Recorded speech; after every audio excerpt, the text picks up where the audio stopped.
Good morning, students. Today I'll discuss the last topic of chapter 8, locomotion and locomotion in animals. Locomotion मैं पहले भी आपको पढ़ा चुकी हूँ और आज भी थोड़ा सा बताऊंगी लोकोमोशन के बारे में. मेन जो हम लोगों को पढ़ना है वो डिफरेंट एनिमल्स में किस तरीके से लोकोमोशन होता है. ठीक है, तो स्टार्ट करते हैं स्टूडेंट्स.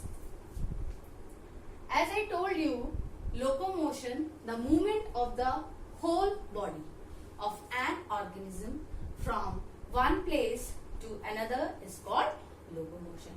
जब कोई भी ऑर्गेनिज्म एक जगह से उसकी पूरी बॉडी एक जगह से दूसरी जगह अपनी मूवमेंट करती है तो इसको क्या बोलते हैं? लोकोमोशन बोलते हैं. ठीक है, और लोकोमोशन प्लांट्स में नहीं पाया जाता है क्योंकि वो ग्राउंड से फिक्स रहते हैं. लोकोमोशन एनिमल्स में ही पाया जाता है. तो जो हम लोग आज पढ़ेंगे वो है लोकोमोशन इन एनिमल्स. आपके कोर्स में, आपकी बुक में डिफरेंट एनिमल्स के लोकोमोशन बताए गए हैं, मगर मैं सिर्फ 2 एनिमल्स के बारे में डिस्कस करूंगी. बाकी आप अपनी बुक से पढ़ेंगे और अगर कोई कंफ्यूजन होगा तो मुझसे पूछेंगे. ठीक है, तो स्टार्ट करते हैं. लोकोमोशन इन अर्थवॉर्म. अर्थवॉर्म यानी जो केचुआ होता है. आप सभी ने देखा होगा बरसात के समय में मिट्टी में बहुत सारे केचुए दिखते हैं, है ना. तो इनको बोलते हैं अर्थवॉर्म और इसके बारे में हम लोग स्टार्ट करते हैं पढ़ना. An earthworm has a long cylindrical body made up of many rings or segment joined end to end. तो अर्थवॉर्म का कुछ शेप इस तरीके से होता है. लंबा होता है, सिलिंड्रिकल होता है, हाँ, और रिंग लाइक स्ट्रक्चर्स होते हैं जिन्हें सेगमेंट्स बोलते हैं. ठीक है. It has liquid skeleton which help in maintenance of body shape. इनका जो स्केलेटन होता है वो लिक्विड स्केलेटन होता है जो कि इनकी बॉडी की शेप को मेंटेन रखने में काम आता है. हम लोगों का भी स्केलेटन क्या करता है? बॉडी को शेप देता है ना. तो इसी तरीके से अर्थवॉर्म में लिक्विड स्केलेटन पाया जाता है जो कि इनकी बॉडी को शेप देता है. ठीक है. On the under surface of the body a number of minute bristles are present that help the earthworm to get a firm grip. इस तरीके से ये देखिए bristles grip on the ground. Muscles attach to these bristles help to contract the body. तो इनकी body में छोटे छोटे माइन्यूट स्ट्रक्चर पाए जाते हैं जिसे ब्रिस्टल बोलते हैं जो कि अंडर सरफेस नीचे की तरफ होते हैं. ब्रिस्टल्स हमेशा इनको हेल्प करते हैं ग्राउंड पे ग्रिप बनाने के लिए. जब ये ग्राउंड पे मूव करते हैं इस तरीके से तो उस पे ग्रिप बनाने के लिए ब्रिस्टल्स हेल्प करते हैं. ठीक है. There are 2 types of muscles in an earthworm's body, circular and longitudinal muscle. 2 तरीके के मसल्स पाए जाते हैं अर्थवॉर्म की बॉडी पे, सर्कुलर और लॉन्गिट्यूडनल. सर्कुलर मतलब गोल और लॉन्गिट्यूडनल मतलब लंबी. ठीक है, 2 तरीके की मसल्स पाई जाती हैं अर्थवॉर्म की बॉडी पे. When a circular muscles contract, the segments become long and thin. जब सर्कुलर मसल कॉन्ट्रैक्ट यानी कि सिकुड़ती है तो क्या होता है? जो सेगमेंट्स होते हैं वो लॉन्ग हो जाते हैं और थिन हो जाते हैं. जैसे कि इसमें देखिए, जब इस तरीके से ये आगे की तरफ बढ़ा अर्थवॉर्म तो क्या हुआ? ये लंबे हो गए इसके सेगमेंट्स और थिन हो गए, पतले हो गए. ये पोर्शन, ये वाला जो ए डायग्राम मैंने बनाया है ये एक्चुअली शो कर रहा है स्टेशनरी, जो मतलब अर्थवॉर्म मूव नहीं कर रहा है, स्टेशनरी पोजीशन को शो कर रहा है अर्थवॉर्म की. फिर बी डायग्राम में हम लोग देख रहे हैं कि जो आगे के सेगमेंट्स हैं वो मूव कर रहे हैं, आगे की तरफ जा रहे हैं और पीछे के क्या हो जा रहे हैं? Back part remain fix to ground. Back part remain fix है ग्राउंड पे और जो फ्रंट पार्ट है वो लेंथेंस एंड मूव्स अहेड. और आगे का पार्ट जो हो रहा है वो आगे की तरफ बढ़ रहा है यानी कि लंबा हो रहा है और आगे की तरफ मूव्स अहेड, आगे की तरफ बढ़ रहा है. ठीक है.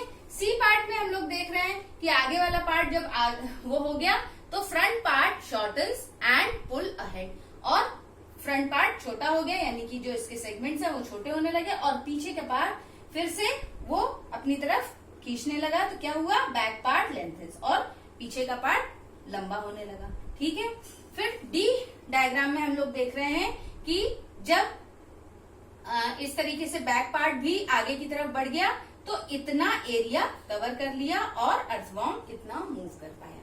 ठीक है, तो when a circular muscles contract the segments become long and thin, when a longitudinal muscle contracts the segments become short and thin. तो जब सर्कुलर मसल कॉन्ट्रैक्ट करती है तो क्या हो जाता है, सेगमेंट्स लंबे हो जाते हैं और पतले हो जाते हैं, और जब लॉन्गिट्यूडनल मसल कॉन्ट्रैक्ट करती है तो क्या हो जाते हैं, सेगमेंट्स छोटे हो जाते हैं। ये देखिए, तो सेगमेंट्स क्या हो जाते हैं, छोटे हो जाते हैं और थिक हो जाते हैं। The earthworm moves bye lengthening and shortening of the body segments with the help of circular and longitudinal muscle. तो इस तरीके से अर्थवॉर्म में लोकोमोशन पाया जाता है कि दो तरीके की मसल्स होते हैं, लॉन्गिट्यूडनल और सर्कुलर। जब सर्कुलर मसल कॉन्ट्रैक्ट करती है तो क्या हो जाते हैं, जो सेगमेंट्स होते हैं वो लंबे और पतले हो जाते हैं। इसी तरीके से जब लॉन्गिट्यूडनल मसल कॉन्ट्रैक्ट करती है तो वो सेगमेंट्स क्या हो जाते हैं, शॉर्ट हो जाते हैं और थिक हो जाते हैं। इस तरीके से अर्थवॉर्म में लोकोमोशन होता है। ठीक है, तो स्टूडेंट्स अब हम लोग जो दूसरा एनिमल के बारे में पढ़ेंगे वो है बर्ड्स। बर्ड्स में किस तरीके से लोकोमोशन होता है, वो किस तरीके से फ्लाई कर पाती हैं। ठीक है, birds fly in the air as well as walk on the ground. जैसा कि आप सभी जानते हैं, बर्ड्स हमारी आसमान में उड़ती भी हैं और नीचे चलती भी हैं, मतलब फुदकती भी हैं। ठीक है, so some birds like ducks and swans also swim in water. और कुछ बर्ड्स आप लोगों ने देखी होंगी जो कि स्विम भी करती हैं, जैसे बर्ड्स वो डक हो गई, स्वान हो गई, तो ये आप लोगों ने पानी में देखा होगा कि ये स्विम भी करती हैं। Birds can fly because of following features. तो कुछ ऐसे फीचर्स बर्ड्स में पाए जाते हैं जिनकी वजह से बर्ड्स फ्लाई करती हैं। तो फीचर्स क्या है, there 4 limbs are modified into wings which help them to fly. Hind limbs are used for walking or reaching. तो जो इनके hind limbs और 4 limbs, मैंने आप लोगों को पहले भी बताया है, 4 limbs यानी कि हाथों को बोला जाता है, hind limbs यानी कि पैरों को बोला जाता है।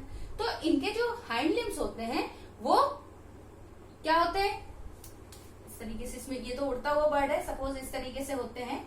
तो हाइंड लिम्स जो इनके पैर होते हैं वो क्या होता है, इनको फुदकने और चलने के काम में आते हैं, और जो 4 लिम्स होते हैं वो विंग्स में डेवलप हो जाते हैं, तो वो उड़ने में हेल्प करते हैं इन लोगों को।